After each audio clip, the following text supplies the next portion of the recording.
the greatest robbery in human history did not involve masks, guns, or a getaway driver. It didn't happen in the dead of night and wasn't committed by a criminal syndicate. It happened on a quiet Sunday evening, broadcast on live television to millions of unsuspecting families. The thief was the President of the United States, and the victims were, well, everyone. On August 15, 1971, Richard Nixon looked into the camera and committed a crime so sophisticated, so elegant, and so massive that 50 years later, most people still don't realize they were robbed. But you feel it.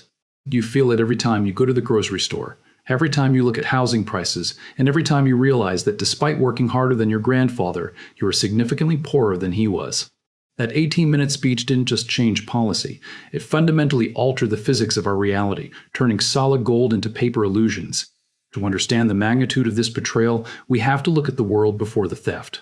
Picture the American economy of the 1950s and 60s. It was a time when a dollar wasn't just a piece of green paper backed by faith and promises. It was a claim check for physical reality. Under the gold standard, every $100 bill in circulation was a receipt for roughly 3 ounces of gold sitting in a vault. This wasn't symbolic. It was a contract. The government was chemically restricted from manipulating the currency. If they wanted to print more dollars, they had to dig up more gold. It was a system of discipline that forced politicians to live within reality. This discipline created a golden age of stability.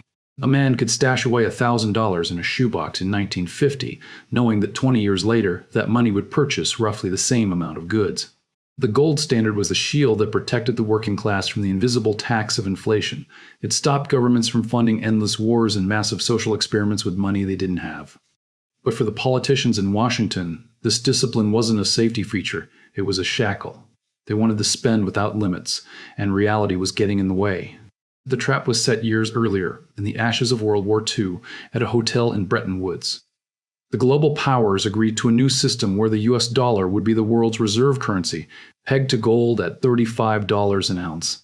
Because America held 2/3 of the world's gold supply and its economy was the only one left standing, the world agreed. They trusted that the dollar was as good as gold. It was a system built on trust, but it gave the United States a dangerous privilege, the ability to print the currency used by the entire planet. Power inevitably breeds corruption. By the 1960s, Washington was spending like a gambler with a bottomless line of credit. Between the space race, the Vietnam War, and Lyndon Johnson's massive Great Society welfare programs, the printing presses were running red hot. They were flooding the world with paper dollars, far exceeding the amount of gold in the vaults to back them up. It was a Ponzi scheme on a geopolitical scale. By the late 60s, the math was terrifying. Foreign nations held $80 billion in US paper, but America only had $10 billion in gold.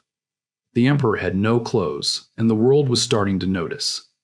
The first domino to fall was France. President Charles de Gaulle, suspecting the fraud, called America's bluff. He publicly declared the system a racket and sent the French Navy across the Atlantic to redeem their paper dollars for physical gold. It was a run on the bank. Following France, Germany, Switzerland, and the Netherlands lined up at the window demanding their metal. Gold was bleeding out of Fort Knox and the Federal Reserve at a catastrophic rate. America was hemorrhaging its wealth. By the summer of 1971, the situation was terminal. The U.S. faced a binary choice, either declare bankruptcy and admit they had printed more money than they could back, or change the rules of the game entirely. Treasury Secretary John Connally told Nixon that the gold would be gone in a year. The American elite, backed into a corner, chose deception over insolvency. They decided to default on their promises to the world, but to frame it as a patriotic defense of the economy. And so we return to that Sunday evening. Nixon appeared calm, authoritative, almost heroic. He spoke of defending the dollar against international speculators. He wrapped the lie in the flag. Then he delivered the fatal blow. I have directed Secretary Connally to suspend temporarily the convertibility of the dollar into gold. That word, temporarily, was the single most expensive lie ever told. That temporary suspension has lasted 53 years. In that moment, the dollar ceased to be money and became currency fiat paper backed by nothing but the threat of violence and the faith of the public. The immediate reaction was chaos. This was a monetary Pearl Harbor. Foreign governments realized they had been swindled. They were left holding billions in paper while America kept the gold. Global markets shuddered. The foundations of international trust evaporated overnight. But Nixon and his advisors knew something the rest of the world didn't. The world was too addicted to the dollar to quit. They had successfully held the global economy hostage. However, a currency backed by nothing is vulnerable. Without gold, why would anyone demand dollars? The US needed a new anchor, a new reason for the world to hoard American paper. They found it in the sands of Saudi Arabia. In 1974, a secret deal was struck that would define the next half-century. The US offered the Saudi royal family military protection and weapons. In exchange, the Saudis agreed to price all their oil sales exclusively in US dollars. This was the birth of the petrodollar. If any nation on Earth wanted to buy energy, they first had to purchase US dollars. This created an artificial, permanent demand for American currency. It allowed Washington to continue printing money to buy goods from the world, exporting their inflation to other nations. It was an imperial tribute system disguised as free trade. Use our paper or freeze in the dark.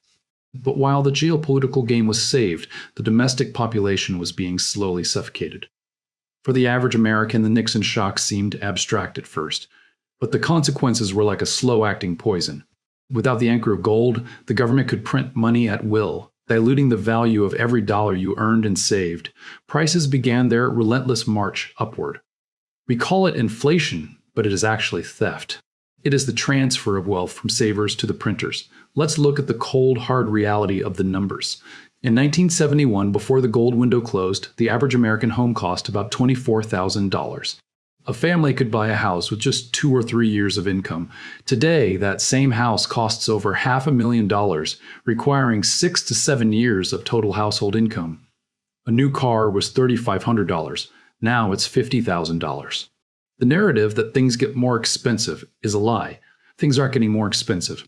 Your money is becoming worthless.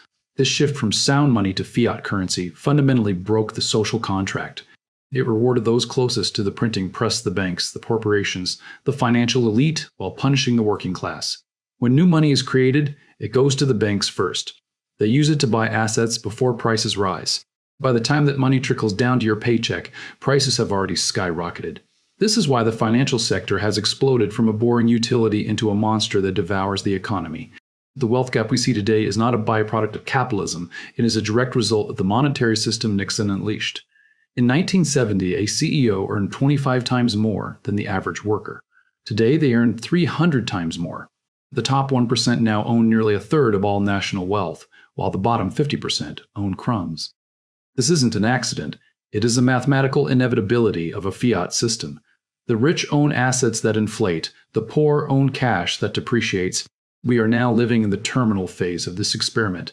The debt is unpayable. During every crisis, 2008, 2020, the solution is always the same. Print more money. Trillions of dollars are conjured out of thin air, further diluting your life's work. We are running on a treadmill that keeps speeding up, working twice as hard to maintain a standard of living that our parents achieved with a single income.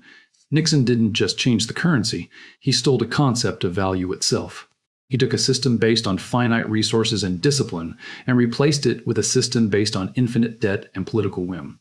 53 years later, the bill is coming due. The gold is still there, sitting in vaults, ignoring the chaos of the paper world. But the prosperity that was promised, that was stolen, temporarily, forever.